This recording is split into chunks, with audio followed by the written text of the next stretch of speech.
Let me start with something uncomfortable. कितने का package लगा? It's okay, you don't have to answer that. Because even if you answer, most likely you will lie.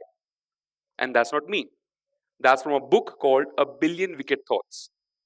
So the book says human beings lie all the time about all the things. But the thing that they most lie about after the number of relationships that they have is money. How much you are making and how you are making it. But have you ever stopped to consider that why this $500 changes every aspect of your life? I know this is Indian national rupee, but since the theme is Maya, so consider you are in an illusion and this is actually US dollars. Okay. So, how is it possible that a single piece of paper printed miles away from here by a central bank of a country which is not even our own governs every aspect of a financial life? Is because of a deal which happened 4 generations ago. A deal so sneaky that you never even got a chance to vote for it. And even if you had a chance, you would have never voted for it. But that deal has influenced your life more than Sachin Tendulkar, iPhone, and YouTube put together. Good afternoon, everyone. My name is Vivek Sehrawat.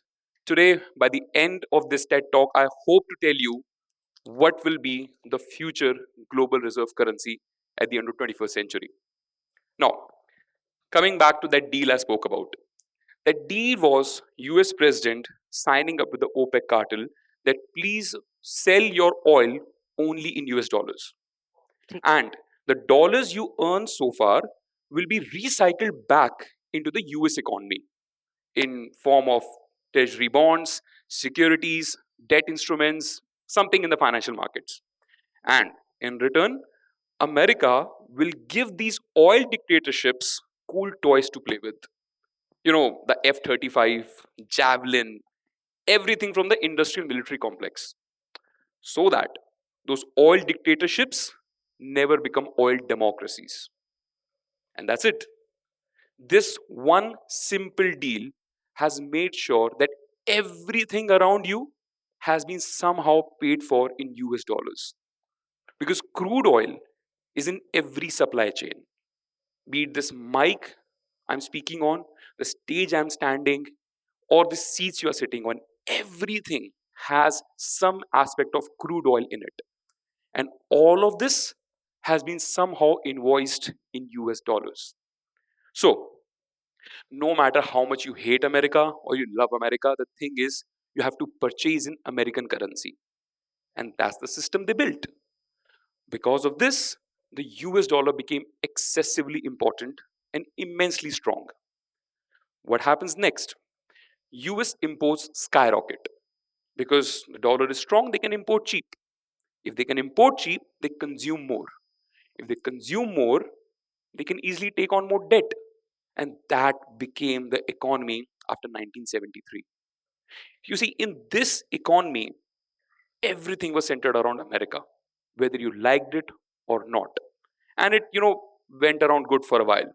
Yes, there were stresses in between. Anytime some country lost trust in America or geopolitics or basically erosion of trust in US dollar denominated institutions, dollar went down and gold went up.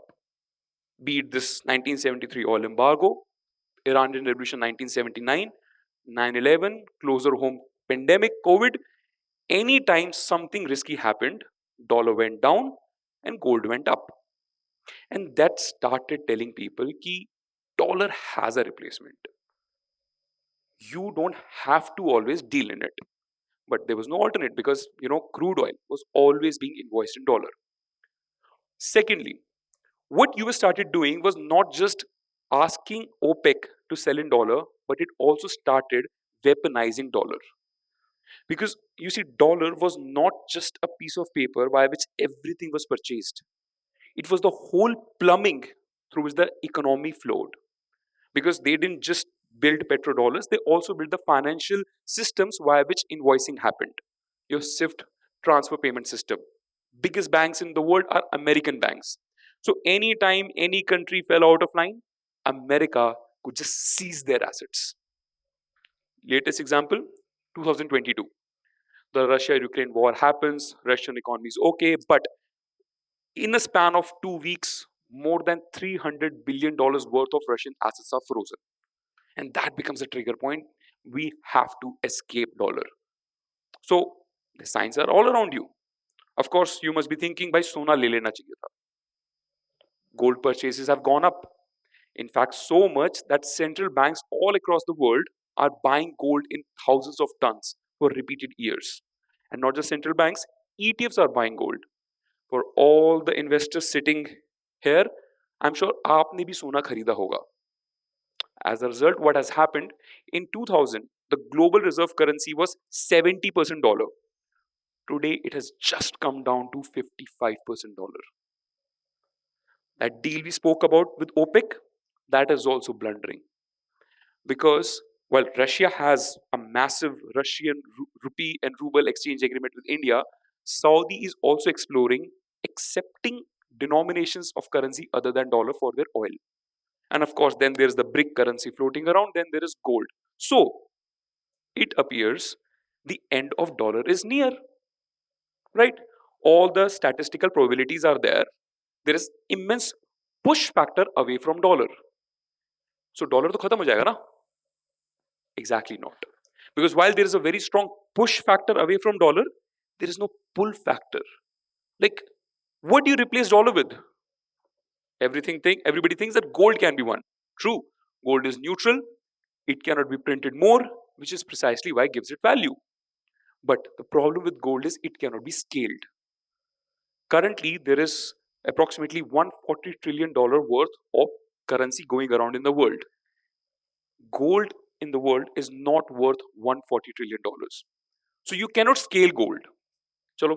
Second, let's replace dollar with euro. Europeans are better than Americans, right? But the problem with euro is that it's not controlled by a single country.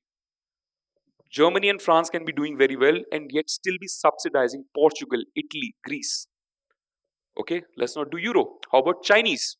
Well, that makes a lot of sense. Chinese are the next superpower. They are challenging America on every front. But guess what? For all their halla-wulla, Chinese currency is still just 2% of the global reserve. Dollar is still 55%. So the thing is, no matter how much you love it or hate it, there is no replacement for dollar. That's where crypto comes in. People think that this is going to be the next currency, and that's absolutely correct. The concept of crypto is that you make a currency which is not controlled by any government. It cannot be weaponized, it cannot be politicized. Absolute decentralization, democratization of a currency which is controlled, which is owned globally. And via blockchain, you can also know it has never been manipulated. And that's a very good idea. Until you know CBDs are coming. CBDC, or central bank digital currency, is an oxymoron. Because it's basically some central bank saying that I will be issuing a digital currency myself. Now the thing is, the whole concept of crypto was to make sure that the governments don't get involved. That they cannot control it, they cannot manipulate it. But CBDCs are nothing but just like fiat currency, practically in crypto form. That will not be an alternate. That will just be, as we call in Hindi, आसमान से गिरे खजूर पे अटके. So what will be the currency? And that is where real earth assets come into being. I'll tell you what real earth assets are. Right now we all know the Iranian economy is in shambles. Okay? But how is it possible that Iran has one of the biggest reserves of oil and natural gas and yet it has no currency? Like a very weak currency. Like tell me, you are sitting here, you might not have some pieces of paper, but you have humongous quantity of natural reserves. You want to go buy that seat in the auditorium. You can always tell that guy, okay, you want gas, you want oil, I will give you gas and oil. Why do I have to go through the dollar channel? But that is not the economy we have built in. So this will be the future. I'm not talking about barter. It's not like Iran will exchange their natural resources for some commodity in return. No. Every earth asset that you can think of will be tokenized. To explain it more simply, I will give you a real estate example.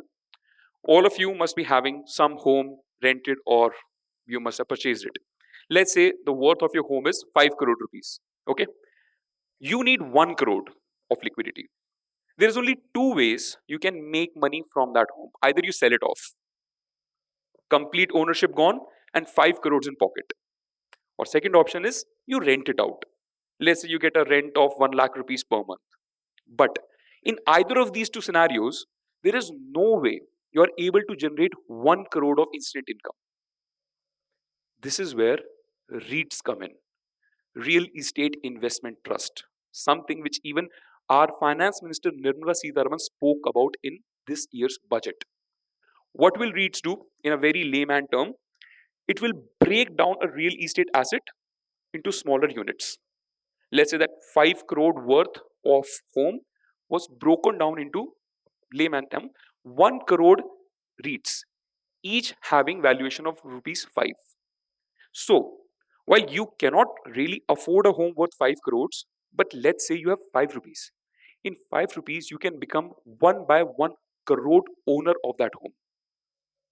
What will happen is that whenever that home will be rented out, you will get rent in your account proportionate to your ownership. Secondly, tomorrow as that home appreciates from 5 crores worth to 10 crores worth, your REIT will also appreciate from 5 rupees to 10 rupees.